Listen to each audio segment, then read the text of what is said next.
Daí galera, beleza? Eu sou o professor Otto, professor de História do Pró-Universidade, e hoje nessa aula ao vivo a gente vai discutir a respeito da ditadura militar implantada no Brasil no ano de 1964. Show de bola, galera? Antes de falar da ditadura propriamente dita, a gente vai conversar um pouquinho a respeito do que gerou esse golpe militar em 1964. Rapaziada, para a gente entender esse golpe, a gente precisa caminhar um pouquinho para trás, pelo menos uma década para trás, para conseguir entender quais as relações políticas que estavam acontecendo no Brasil em meados da década de 50. Galera, desde o governo do segundo governo Vargas, a política brasileira se bipolarizou em conservadores e nacionalistas. O que acontece? Os nacionalistas, eles queriam a nacionalização da economia, eles queriam uma maior liberdade política e também lutavam pelo aprofundamento dos direitos trabalhistas. Enquanto os conservadores buscavam a liberalização da nossa economia, ou seja, abrir a nossa economia ao mercado externo. Show de bola, galera? O que vai acontecer então? Esse embate entre nacionalistas e conservadores vai ser muito marcado no governo de Getúlio Vargas, de Juscelino Kubitschek, de João Goulart e finalmente no governo de João Goulart, que é onde vai acontecer esse golpe. Tá ok? Mas vamos devagarzinho. O que acontece nessa brincadeira? Quando Juscelino Kubitschek estava no poder, ele vai fazer um plano de desenvolvimento nacional que vai ter como base trazer multinacionais para desenvolver a indústria de bens de consumo. Ele também vai ampliar a infraestrutura rodoviária, vai criar Brasília, tudo dentro de um projeto nacional desenvolvimentista. Show! Acontece que para fazer todas essas obras, Juscelino Kubitschek fez uma grande dívida externa. E no final de seu governo ele ainda decretou a moratória. Embora ele fosse nacionalista, acabou se aproximando bastante do FMI e no fim de seu governo decreta a moratória. Aí vai ocorrer uma coisa interessante. No governo do senhor Jânio Quadros, que era um conservador que deveria estar totalmente distante da esquerda, o que vai ocorrer? Jânio vai estar na seguinte situação: tem uma série de contas para pagar e não tem como pegar dinheiro do FMI por conta da moratória de Juscelino Kubitschek.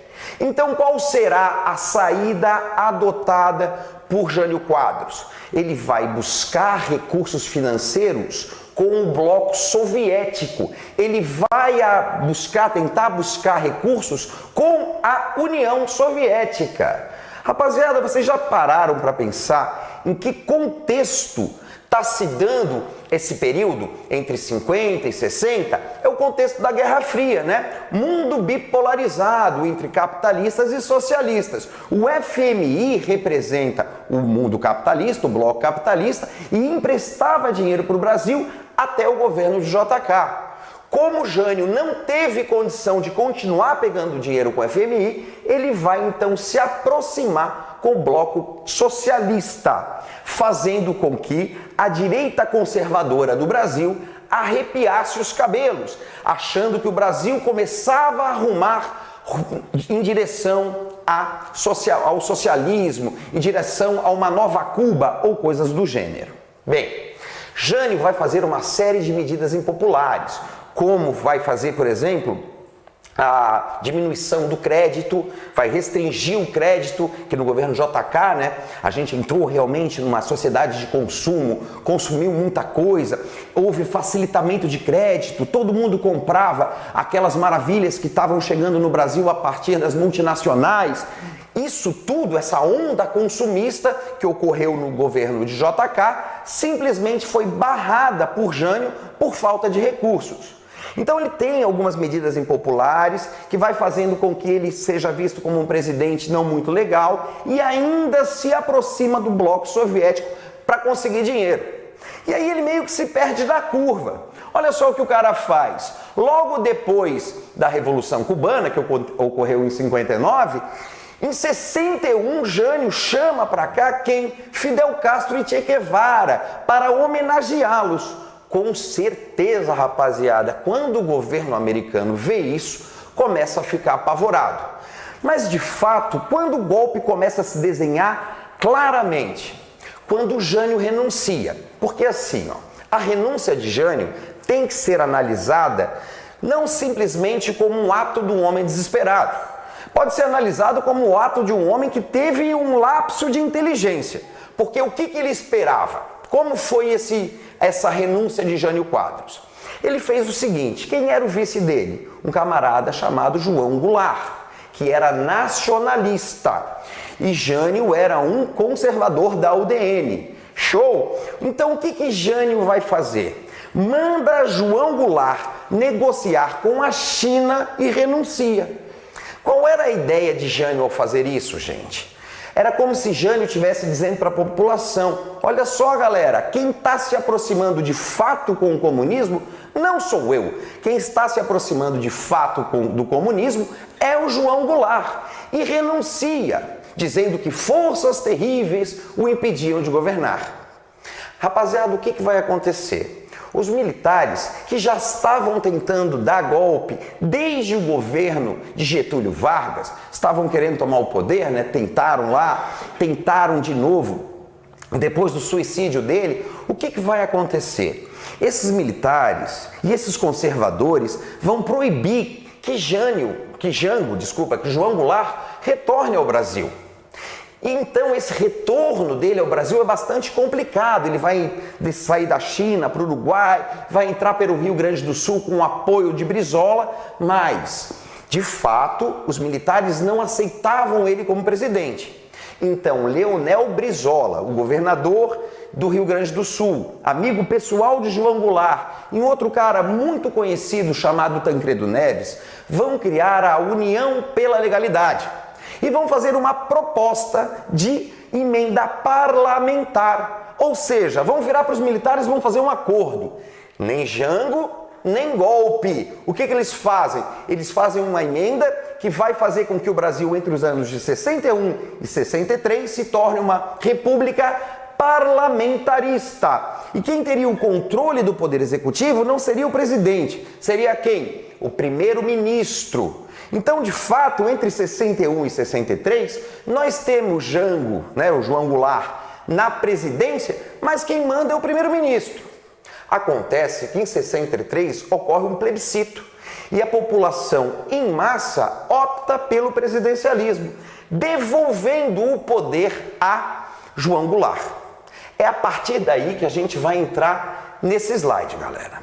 João Goulart, ele acredita ter grande apoio popular, pois, afinal de contas, o plebiscito deu a ele essa ideia, Como o presidencialismo ganhou, na verdade, quem ganhou foi ele, porque ao escolher o presidencialismo, o povo escolheu ter João Goulart no poder. Como a crise econômica naquele momento tornava-se bastante aguda, o que ele propôs? Fazer reformas de base. Reforma agrária, reforma política, reforma na presidência, reformas para realmente mudar a economia e atender as populações desassistidas. Rapaziada, vocês entenderam essa última coisa que eu falei? Atender as populações desassistidas. Ou seja, reforma agrária significa o quê? Você pegar um latifúndio improdutivo e dividi-lo em pequenas propriedades para agricultores. Show de bola? Rapaziada, como é que foi que a direita conservadora leu essas reformas de base? Como coisa de comunista. Também é legal você lembrar que existia no Brasil um embaixador americano chamado Lincoln Gordon. E esse cara não ia com os cornos de João Goulart de jeito nenhum. E ficava aqui, no presidente americano John Kennedy, dizendo que João Goulart era um grande comunista. Quando essas reformas de base saem, quer dizer, quando ele lança, porque elas não aconteceram de fato, elas foram lançadas, a ideia dessas reformas foi lançada, o que esse embaixador americano fez? Foi lá no John Kennedy, o presidente americano, e falou: eu não disse para você que aquele cara era um comunista? E aí vai rolar um maior quiprocó. Kennedy vai chamar João Goulart para conhecer João Goulart. João Goulart vai aos Estados Unidos, né? Tem lá, passa lá um tempo junto com o presidente. O presidente fica assim, não vê ele muito comunista, mas Lincoln Gordon fala, não, é comunista, é comunista. E a partir desse momento, duas instituições muito importantes, o IPES e o IBAD, muito importantes no processo do golpe militar, vão entrar em ação agora mais do que nunca. O Instituto Brasileiro de Ação Democrática, o Instituto de Pesquisas e Estudos Sociais vão começar a fazer uma forte propaganda contra os comunistas, mostrando os horrores que aconteciam na União Soviética, fazendo uma propaganda massiva contra os comunistas. Agora eu pergunto, quem financiava esses dois órgãos? O governo americano. Show de bola? Inclusive esses órgãos financiavam os nossos deputados para que na Câmara vetassem todos os projetos de João Goulart. O que hoje a gente chama de mensalão era feito aqui com financiamento americano e digo mais, os deputados não tinham vergonha de chegar na Câmara e dizer: eu fui pago para defender a democracia. Show de bola? Então entendam, os Estados Unidos, com medo dessas reformas de base, com medo da aproximação do Brasil com o comunismo, acabam sim financiando deputados para jogarem contra o nosso presidente. Então o nosso presidente não conseguia aprovar as medidas que ele queria. Tudo bem, galera? Outra coisa que é importante você entender, por que esse pavor dos Estados Unidos? Em 1959, rolou a Revolução Cubana e os Estados Unidos viu ali nas suas barbas uma nação se aliar ao bloco capitalista. O Brasil representaria uma nova Cuba, correto? Claro que não, cara. Muito pior. O Brasil representaria uma nova China, porque o Brasil é uma potência continental. Então, na cabeça dos americanos, de forma alguma eles poderiam deixar o Brasil enveredar para o lado comunista. E por isso, então, começaram a fazer essa forte propaganda contra João Goulart, acusando-o de corrupção, acusando-o de comunismo, acusando-o de aproximação com a União Soviética, com Cuba e por aí vai. Quem vai fazer um trabalho muito forte nesse sentido também é a imprensa. Rapaziada, olha aqui, ó. A imprensa livre diz que Jango atingiu o limite, né? Civis e militares oram juntos pela defesa do ideal democrático. Porque que slogans são esses, né? Que manchetes são essas? O que elas estão dizendo? Elas estão dizendo claramente aqui o quê? Não aceitaremos esse cara, não aceitaremos o comunismo, vamos lutar contra ele. Agora tem um detalhe. A população toda acreditava nisso? Não, galera. Tinha uma rapaziada que defendia sim o presidente e que estava ansioso para ver essa reforma de base. E que rapaziada era essa? Era a UNE, eram as ligas camponesas, o pessoal do campo, os trabalhadores urbanos, eles estavam sim apoiando João Goulart e viam nessas reformas uma chance de melhorar de vida. Ok? Só que a mídia sempre colocava essas reformas como sendo coisa de comunista. Show, galera? Então, olha só, o que vai acontecer? A igreja vai organizar o que a gente chama Marcha da Família com Deus pela Liberdade e vai colocar mais de 500 mil pessoas na rua pedindo a ditadura militar. E por que tudo isso? Porque há pouco tempo antes, João Goulart ele vai defender essas propostas de reforma de base no comício da Central do Brasil. Agora tem um detalhe. Aonde foi feito esse comício? Bem em frente ao Clube Militar. E o que João Goulart falou nesse comício? Ele falou: vou pôr em prática as minhas reformas, queiram os deputados ou não. Como os militares leram isso? Ah, o presidente está dizendo que vai passar por cima do legislativo, o presidente está dizendo que vai impor leis. Como havia essa forte manobra da mídia, junto com a igreja, com as elites e com aquele bloco conservador que a gente falou no começo da aula, os militares viram naquele momento a oportunidade que eles tanto esperavam. Porque assim, rapaziada, para um golpe militar acontecer, é preciso apoio político, apoio financeiro e apoio popular. Em 54, quando eles tentaram dar esse golpe, após o suicídio de Getúlio Vargas, eles tinham apoio político? Tinham. Tinham financiamento? Não muito. Tinham apoio dos conservadores? Tinham. Mas agora, da população, não.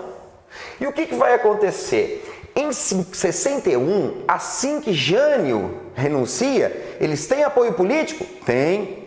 Tem financiamento? Tem. Os Estados Unidos já estava contra.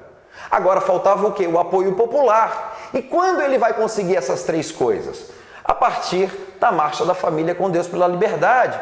Os militares vão ver nisso o apoio popular que eles esperavam desde 54 para dar o golpe.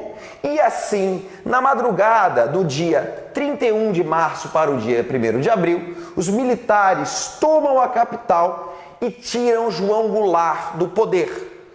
Então, numa articulação da direita conservadora do Brasil, com a igreja, com as elites e com financiamento americano, os militares derrubam o presidente João Goulart e enfiam o Brasil numa ditadura que durou 21 anos. E é justamente sobre essa ditadura que a gente vai começar a falar agora. Show de bola? Galera, durante o período da ditadura, a gente vai ter 5 presidentes. Quem são eles? Castelo Branco, Costa e Silva, Médici, Geisel e Figueiredo. Agora é válido lembrar que os militares se dividiam em 2 grupos. Um radical, chamado de linha dura, e um mais brando, chamado de Sorbonne. O que acontece? Essa linha dura acreditava que os comunistas iam tomar o poder no Brasil, queriam se estabelecer no poder e acreditavam que só com a perpetuação deles no poder o Brasil estaria seguro. Então a linha dura tinha a ideia de se perpetuar no poder. Já a Sorbonne acreditava também que o Brasil passava por um perigo, que os comunistas podiam tomar o Brasil, mas eles pensavam um pouco diferente. Eles achavam que era importante você afastar o presidente, tomar o poder, afastar esse perigo comunista e logo devolver o poder à sociedade civil. O que acontece? Por que eu estou falando isso antes de começar a falar de cada presidente? Para que você já entenda. Desses 5 presidentes, o primeiro, Castelo Branco, é brando, né? É da Sorbonne. Aí nós vamos ter Costa e Silva e Médici. Vocês vão ver que eles são os caras das torturas, né? Do sumiço, do combate às guerrilhas e coisa e tal. Eles são da linha dura e é justamente no governo deles onde ocorre a maior repressão a qualquer tipo de oposição ao regime militar. Aí, no final das contas, nós vamos ter Geisel e Figueiredo. Esses 2 também mais brandos e já com uma ideia de reabertura. Show de bola? Então vamos lá para o começo de novo. Rapaziada, em 64, quando o golpe é dado, vai se estabelecer no Brasil o que a gente chama de junta militar. 3 membros das Forças Armadas, um da Marinha, um do Exército e um da Aeronáutica, vão assumir o controle do Brasil e de cara vão lançar o AI-1. O que são esses AI? São atos institucionais. São atos que são feitos para dar novas regras à nossa Constituição. Nesse AI-1 ficou o quê? O estado de exceção, obviamente, né? Era uma ditadura. Ficou também firmada a questão da cassação de mandatos de qualquer político de oposição. Ficou decretado também que a primeira eleição para presidente seria indireta. E assim, os militares lançam Castelo Branco como presidente, que é eleito em 1964 de forma indireta pelo Congresso Nacional. Ok, galera? No governo de Castelo Branco, A crise econômica que estava afetando o Brasil vai continuar. Então nós temos um período aqui de uma crise econômica bastante profunda.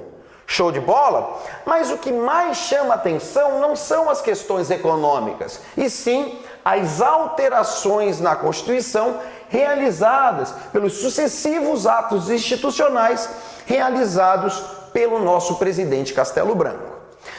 Para que vocês entendam, logo de cara ele vai lançar o AI-2, o Ato Institucional número 2. O que esse AI cria? O que nós chamamos de bipartidarismo, ou seja, os partidos todos são extintos e é criado somente 2 partidos, né? São criados que partidos?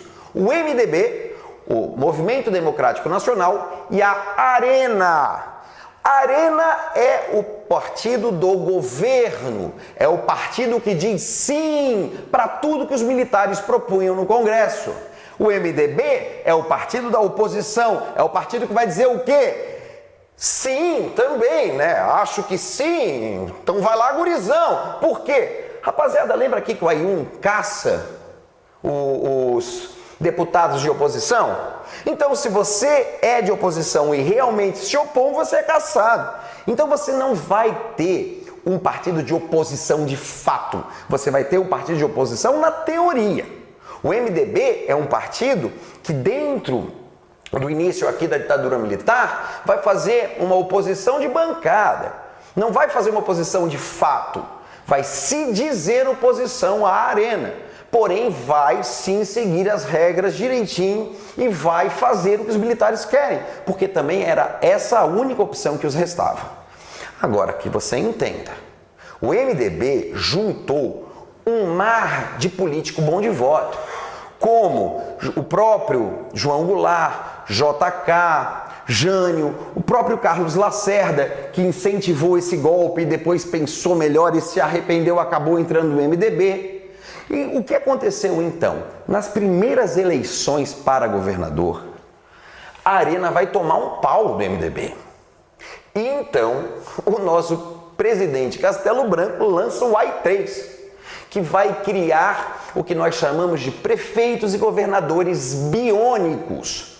Ou seja, são prefeitos e governadores que são indicados pelo presidente. Vai acabar a eleição direta para governador. Como quem diz, eu criei 2 partidos. Era para vocês votarem na Arena. Vocês votaram no MDB, agora vocês não votam mais em ninguém. Então não existia mais a eleição direta para governador e nem para prefeitos de capitais, prefeitos de cidades portuárias, fronteiriças ou consideradas importantes para a segurança nacional.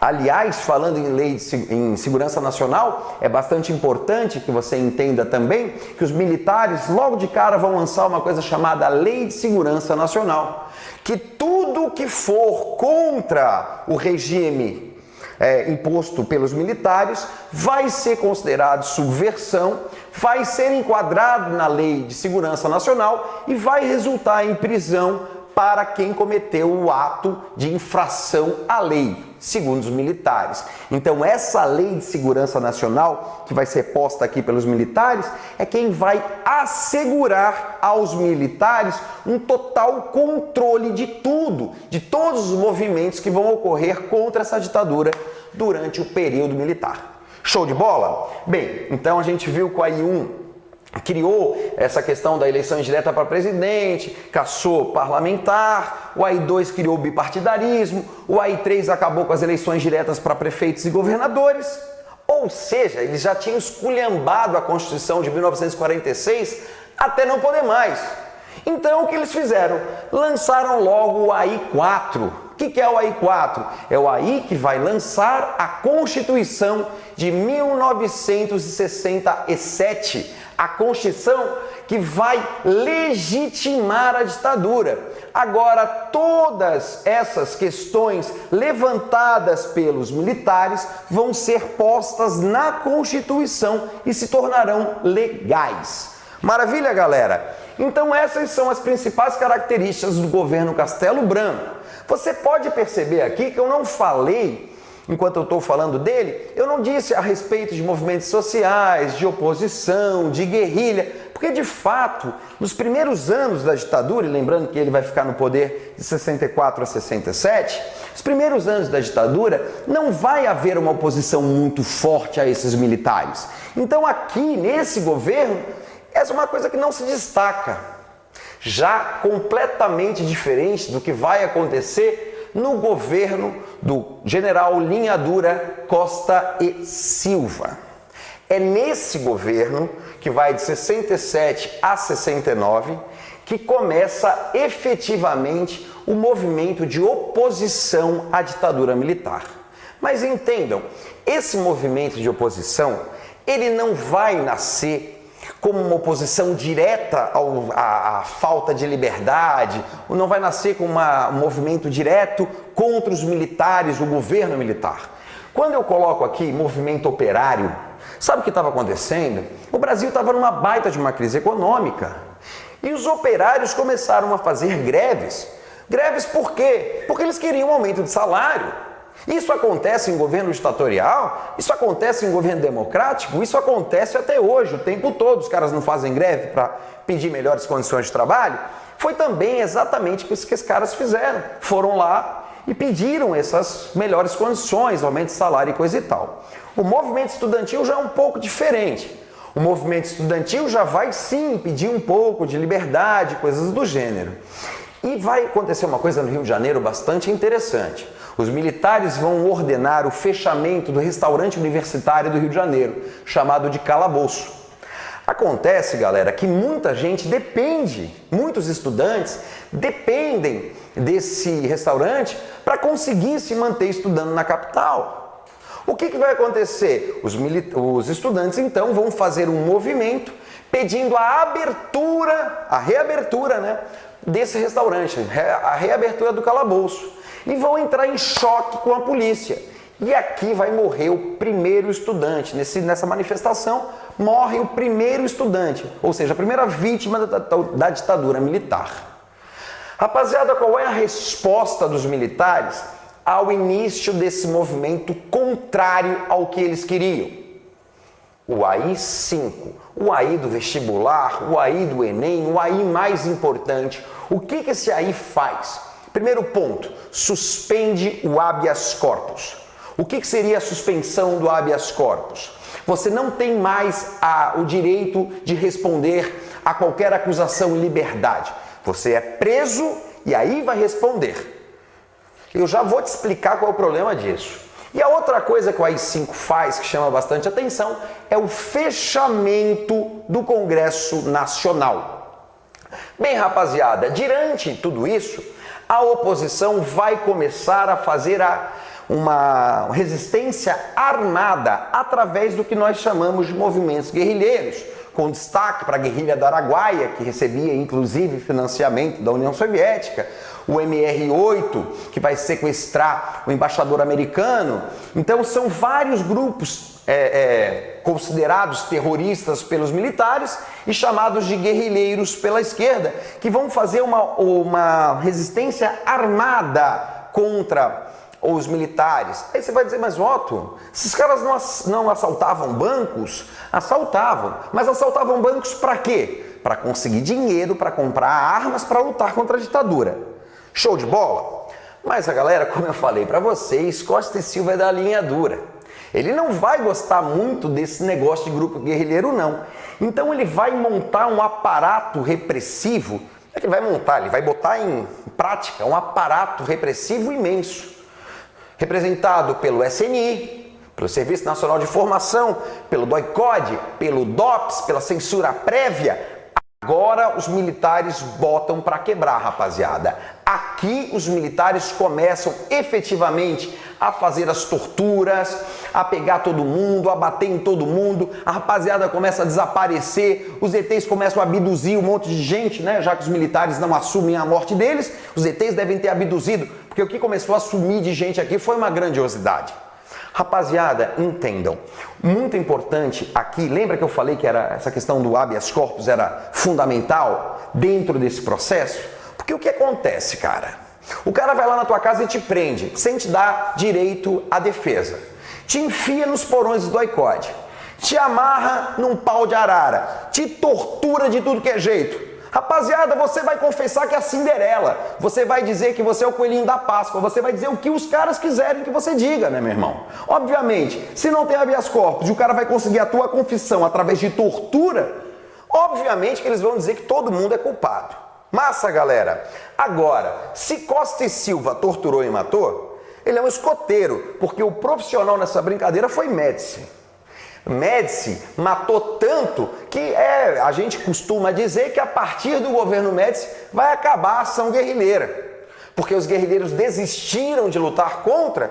Não, rapaziada, é que ele matou todo mundo mesmo, tá? Então a repressão continua muito forte. É um dos tópicos do governo de Médici. Agora sim, cara, tem outros dois tópicos que são muito, mas muito importantes. A questão do milagre econômico brasileiro. Deixa eu explicar um pouquinho isso aqui para vocês. Vamos voltar aqui, que o gordo passou errado. Pronto, voltamos. O que acontece aqui é o seguinte, gurizada. O Brasil chamou, o presidente chamou um cara com o nome de Delfim Neto para organizar um plano econômico para desenvolver o país. Delfim Neto olhou para o cenário internacional e percebeu que os juros estavam bem baixos. Então ele começou a fazer muitos empréstimos, assim como fez JK. Só que ele investiu muito melhor esse dinheiro. Ele investiu em estatais, em infraestrutura e fez de fato a economia brasileira dar um salto sem precedentes em nossa história. Durante os anos de 70, 71, 72, 73, a nossa economia subiu mais de 10% ao ano. Então foi muito forte esse crescimento econômico. E o povo ficou rico? Não, cara, porque o milagre econômico brasileiro, embora a economia tenha crescido bastante, tem um lado extremamente cruel, porque a população ficou ainda mais pobre. Na verdade, o milagre econômico brasileiro, ele alargou o abismo social, porque o rico enriqueceu e o pobre empobreceu. O que vai dar fim a esse milagre econômico? A crise do petróleo, que vai ocorrer em 73. Por quê? Com a crise do petróleo, os juros internacionais disparam. A disparada desses juros leva o Brasil a refletir. Por quê? Com a crise do petróleo, o barril quadriplica de preço, quintuplica de preço, os juros disparam e o país tem que parar para fazer uma análise. Continuamos pegando dinheiro mesmo com juros mais alto, continuamos importando petróleo mesmo com juros mais altos, ou seguramos esse crescimento? Adivinha qual foi a opção do governo? Toca ali o pau, Marco Velho. E os caras saíram comprando e continuaram pegando empréstimo, comprando petróleo, fazendo obras faraônicas. O que aconteceu? A dívida externa do Brasil começou a crescer e não parou nunca mais. A gente vai entrar numa crise econômica horrenda.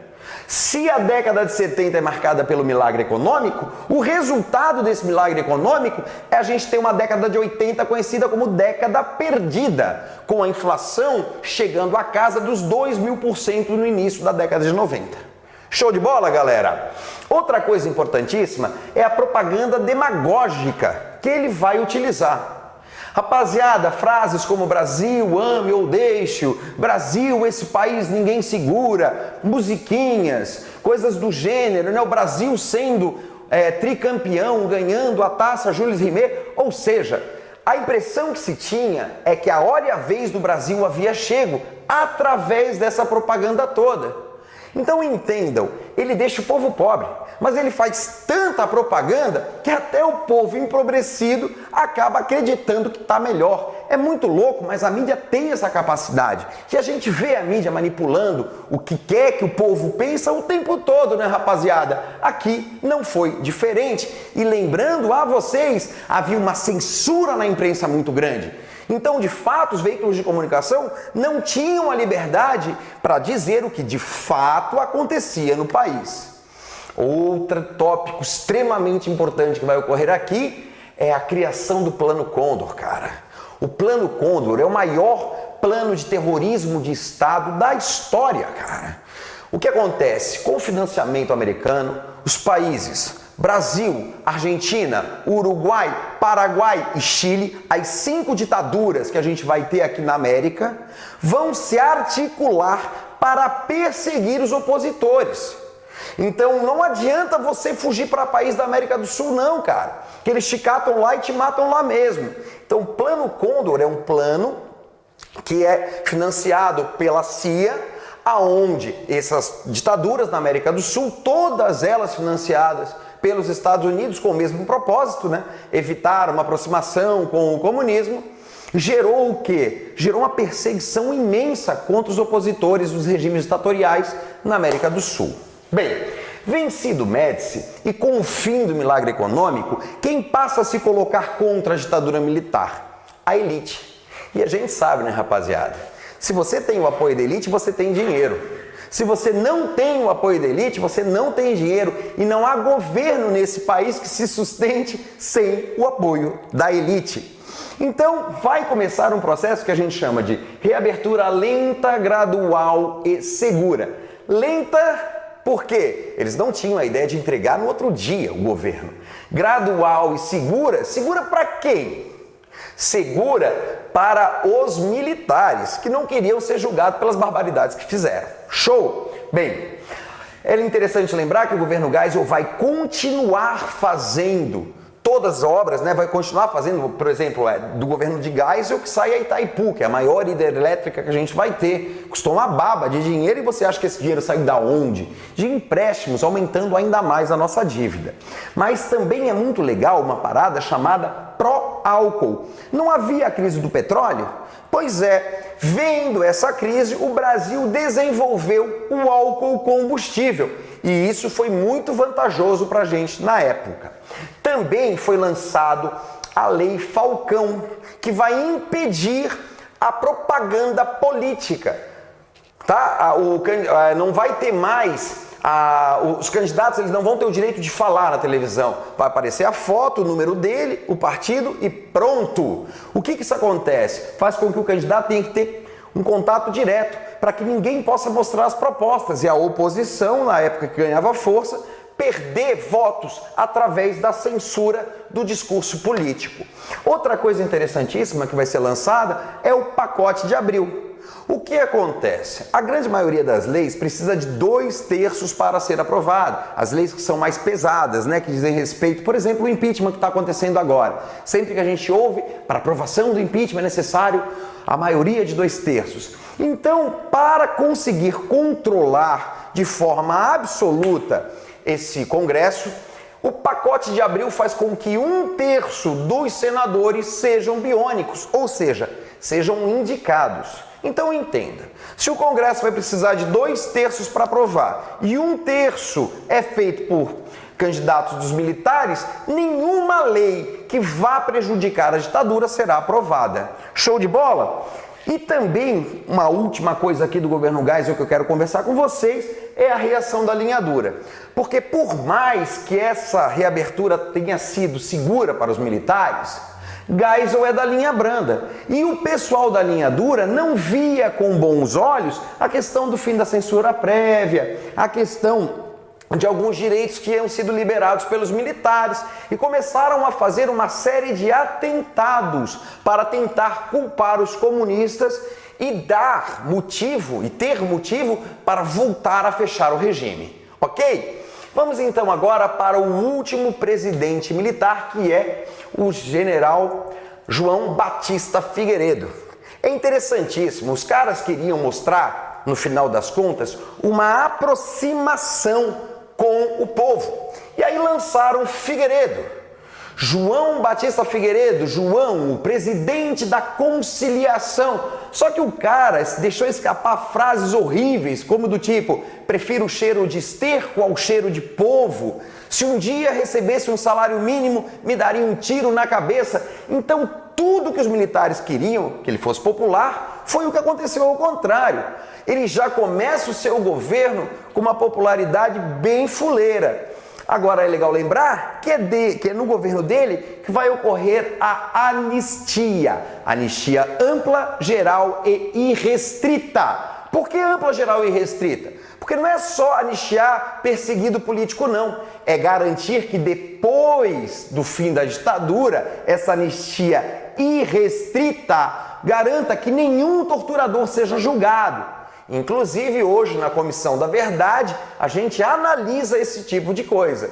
Show? Vamos continuar aqui. Daqueles atentados que a linha dura estava fazendo, que eu comentei com vocês no governo Geisel, o que mais chamou a atenção foi o atentado do Rio Centro, aonde no dia do trabalho a linha dura bolou um esquema para explodir o Rio Centro num dia de apresentação de vários artistas. Com a graça de Deus, esse atentado deu errado, o carro explodiu antes da hora e ninguém se machucou lá no Rio Centro. Agora, seria um horror. Essa notícia também deu ainda mais gás para a luta pela reabertura. Rapaziada, na cidade de Florianópolis vai começar no ano de 79, o primeiro ano do governo Figueiredo, o movimento aberto contra a ditadura, que é chamado de Novembrada, que é quando João Figueiredo vem a Florianópolis para inaugurar uma placa na Praça 15 em homenagem ao presidente Floriano, e a população, aos berros de arroz, feijão, saúde e educação, brigam com o presidente, que faz um sinal não muito bonito para a população e o pau pega no centro de Florianópolis. Alguns historiadores falam que esse movimento ele é um dos precursores do maior movimento popular que vai ocorrer na ditadura, que é o movimento das diretas já, que nasce a partir da emenda do deputado Dante de Oliveira, que propunha que já em 85 as eleições fossem diretas. Essa emenda vai passar, rapaziada? Claro que não, né? Claro que não. Os militares queriam que ela passasse? Não. Então as diretas já, embora tenha sido o maior movimento de rua que a gente teve nesse país, né? Porque não foi um dia, foi bastante tempo, né, de movimento. Ele não foi aprovado por causa do pacote de abril, porque 1/3 do Senado era justamente de quem? Era dos militares. Show de bola? Lembrando aqui também que não tem mais, eu pulei lá no Geisel, o bipartidarismo não existia. A Arena virou PDS, o MDB virou uma série de partidos. Mas mesmo assim, com o pacote de abril, os militares conseguiram reprovar a emenda Dante de Oliveira e a direta já não passou. Tancredo Neves, o primeiro presidente eleito depois da ditadura, ele chega ao poder de forma indireta. Aliás, chega ao poder nada, né? Ele é eleito de forma indireta, porque antes dele assumir, ele morre e quem assume a presidência da nova república é o presidente da Arena, que lutou sempre contra as diretas já, chamado... Quem é o cara que está aí até hoje? Chamado José Sarney. Show de bola, galera? Rapaziada, a gente vai dar um breve intervalinho de 2 minutos e depois volta para resolver alguns exercícios. O Lucas me mandou um pedido para resolver um exercício a respeito do Plano de Desenvolvimento Nacional. Cara, eu vou resolver só questões do Enem, mas eu já te dou a toque. Aquela questão que tu me mandou, a alternativa C é a correta. Eu te mando o inbox a resolução. Falou? Galera, 2 minutinhos eu volto para resolver questões do Enem com vocês. Um abraço.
Daí galera, estamos de volta para resolver algumas questões que eu separei do Enem a respeito da ditadura militar para vocês.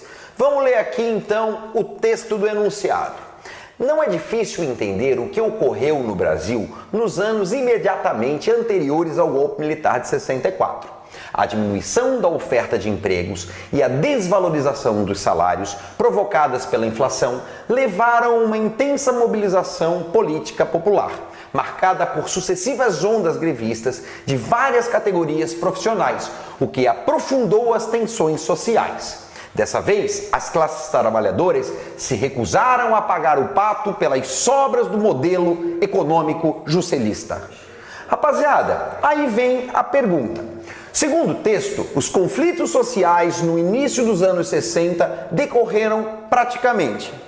Rapaziada, vocês lembram que quando eu introduzi a aula, eu falei que Juscelino Kubitschek desenvolveu aquele Plano Nacional de Desenvolvimento, o Nacional Desenvolvimentismo, pautado em trazer multinacionais, ampliar a infraestrutura, mas tudo isso onerando o Brasil de uma forma ímpar, gerando o aumento em 5 vezes da nossa dívida externa e forçando no início dos anos 60 o quê? Uma crise econômica bastante profunda, que foi sentido justamente pelo presidente Jânio Quadros, que o levou à renúncia. Lembram que eu comecei a aula falando sobre isso? Jânio, Jango, JK, essa história toda? Então, que tal a gente lembrar disso para responder isso agora? Vem comigo. Os conflitos sociais ocorridos nos anos 60 decorreram principalmente. Vamos ver aí então as alternativas. Da manipulação política empreendida pelo governo de João Goulart. Manipulação política, vamos dar uma olhada nas outras. Das contradições econômicas do modelo desenvolvimentista. Está bonito, a gente já volta. Do poder político adquirido pelos sindicatos populistas, da desmobilização das classes dominantes frente aos avanços das greves, ou então da recusa dos sindicatos em aceitar mudanças na legislação trabalhista. Rapaziada, o que gerou a crise? Não foi o que o JK, esse monte de empréstimos e a moratória de JK? O nome do negócio não é Nacional Desenvolvimentismo? Então qual é a alternativa certa, rapaziada? Das contradições econômicas, que desenvolve a economia a custo do quê? De financiamentos que geram futuramente uma grande crise. Então, das contradições econômicas do modelo desenvolvimentista.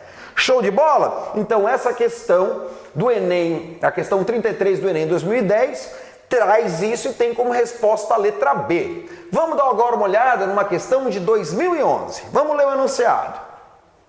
Em meio a turbulências vividas na primeira metade dos anos de 1960, tinha-se a impressão de que as tendências de esquerda estavam se fortalecendo na área cultural. O Centro Popular de Cultura, o CPC, da União Nacional dos Estudantes, a UNE, encenava peças de teatro que faziam agitação e propaganda em favor das lutas pelas reformas de base e satirizavam o imperialismo e seus aliados internos. Do que esse texto aqui está falando, galera? Do que? Justamente das reformas de base, do imperialismo, dos aliados internos. Então vamos prestar atenção nisso aqui. Aí vem o enunciado da questão. No início da década de 60, enquanto vários setores da esquerda brasileira consideravam que a UNE era uma importante forma de conscientização das classes trabalhadoras, os setores conservadores, lembra conservadores, nacionalistas, os setores conservadores e de direita, políticos vinculados à União Democrática Nacional, UDN, Igreja Católica e grandes empresários, entendiam que essas organizações, rapaziada, qual foi a ideia desses caras? Por que eles lutavam contra essas organizações? O que eles falavam de João Goulart? Vamos olhar aqui as possibilidades. A. Instituía uma ameaça para a democracia brasileira ao difundir a ideologia comunista. Bem, a gente já achou a questão, né? Porque o que aconteceu? Não foi justamente por conta do comunismo que João Goulart foi acusado de tudo aquilo? As reformas de base não eram vistas como coisa de comunista, a reforma agrária? Então a resposta, rapaziada, também só pode ser a letra A. Show de bola? Vamos dar uma olhadinha em outra questão do Enem agora de 2012. Vamos lá. Vamos ler aqui comigo.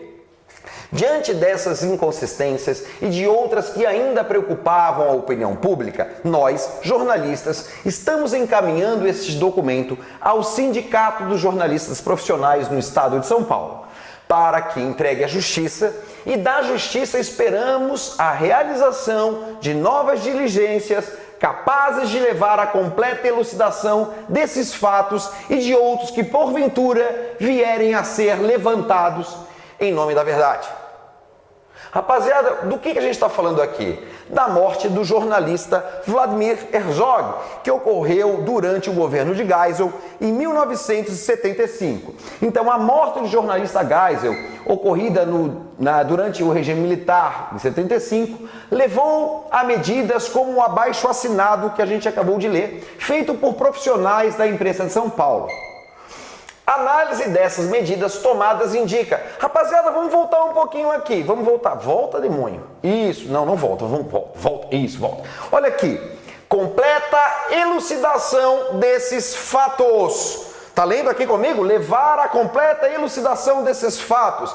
Então qual será a resposta? A análise dessas medidas tomadas indica A, certeza do cumprimento das leis, B, superação do governo de exceção, C, violência dos terroristas de esquerda, D, punição dos torturadores da polícia, ou E, expectativa de investigação dos culpados. Rapaziada, não era isso que o texto estava dizendo? Era, então só pode ser a alternativa E. Maravilha? Vamos agora para o Enem 2013. Você está notando que 2010, 2011, 2012, 2013... toda prova do Enem tem uma questão de ditadura militar, rapaziada. Tem que estudar esse tema. Vamos pegar depois dessa aulinha, ó, dar um pau numa leitura, num site, procurar a matéria e mandar ver, tá? Agora vamos para a questão de 2013. Dá um look aqui comigo. Essa é a imagem que aparece. PDS, PDB, UDN, PSP. O que é isso aqui? O que são isso aqui? São as siglas dos partidos políticos que existiam entre 60 e 64, né? Começaram a ser fundados lá depois do Estado Novo, em 45, e esses eram os partidos que existiam em 64. E embaixo você lê finados, ou seja, mortos. Aí vem a pergunta. A imagem publicada no jornal O Correio da Manhã, no dia de finados de 1965, em relação com os direitos políticos existentes no período, revela a... Galera, ele falou que todos os partidos morreram. Quem foi que fez a morte? Quem gerou a morte desses partidos todos? A gente viu na aula. Durante o governo de Costa e Silva aconteceu o quê? O bipartidarismo. Arena e MDB. Então houve a extinção de todos os partidos políticos em nome da instituição desse bipartidarismo através do AI2. Então vamos ver quais são aqui, ó. Tá aqui de cara. A extinção dos partidos nanicos. Não é essa não. Retomada dos partidos estaduais. Também não é essa não. Adoção do bipartidarismo regulado, ou seja, Arena e MDB. Show! Vamos para mais uma que dá tempo. Rapaziada, vai demônio. Isso. Vamos lá, para o Enem 2014 agora. Essa quente, hein? Comissão da Verdade, vira e mexe aparece em vestibular, vira e mexe está no Enem. Para que isso aqui acontece? Vamos ler. A Comissão Nacional da Verdade reuniu representantes de comissões estaduais e de várias instituições para apresentar um balanço dos trabalhos feitos e assinar termos de cooperação com 4 organizações. O coordenador da Comissão da Verdade estima que, até o momento, a comissão examinou por baixo cerca de 30 milhões de páginas de documentos e fez centenas de entrevistas. Vamos para a pergunta. A notícia descreve a iniciativa do Estado que resultou da ação de diversos movimentos sociais no Brasil diante de eventos ocorridos entre 64 e 88, ou seja, entre a instauração do regime militar e a promulgação da Constituição Cidadã de 88. O objetivo dessa iniciativa ou seja, o objetivo da Comissão da Verdade vamos lá, anular a anistia. A Comissão da Verdade quer acabar com a anistia? Não. Rever as condenações judiciais aos presos políticos. A Comissão da Verdade, ela quer mais analisar preso político ou quer mais analisar a questão de cidadania, de rompimento a direitos? Então também não é isso não. Perdoar os crimes, ele vai fazer uma comissão para perdoar os crimes ou para investigar? Também não, né? Comprovar o apoio da sociedade aos golpistas anticomunistas. Também me parece completamente fora da verdade. E vamos dar uma olhada na última. Esclarecer as circunstâncias de violações aos direitos humanos. Rapaziada, é essa a alternativa certa? E eu quero que você lembre de uma questão que eu discuti aqui com vocês durante a aula, que é o quê? Rapaziada, quando eles quiseram fazer anistia ampla, geral e irrestrita, era justamente para que isso não ocorresse. Então, a Comissão da Verdade, ela vai tentar esclarecer o que não podia ser esclarecido por causa da anistia restrita. Maravilha, rapaziada! E para a última questãozinha do Enem 2015, a gente pegou essa aqui, ó. Lá na charge você lê. Só este ano já entraram no país 3 bilhões de dólares. O pagamento começa a ser feito daqui a 10 anos. A mãe fala, o pai bate na cabeça da criança e pensa, tadinho, porque ele sabe que daqui a 10 anos a gente vai cortar um dobrado, aí vai dançar miudinho para conseguir pagar essa naba. E quem vai se lascar são as gerações que estão por vir, né? É a galera que vai estar trabalhando quando for para pagar isso. Então vamos lá. No período de 64 a 85, a estratégia do regime militar abordada na charge. Entraram 3 bilhões de dólares. Então, a estratégia do regime militar abordada na charge foi caracterizada pela alternativa A, priorização da segurança nacional. Alternativa B, captação de financiamentos estrangeiros. Tá aí, né? Acabou? Entraram 3 bilhões de dólares, captação de financiamento estrangeiro. Show de bola, galera! Era isso que eu tinha para falar com vocês hoje. E não se esqueçam que semana que vem, no dia 24, vai estar aqui a gigantesca professora Josi para dar uma aula supimpa de redação para vocês. Confiram na sua agenda, na programação, as próximas transmissões. Um beijo e até a próxima. Valeu!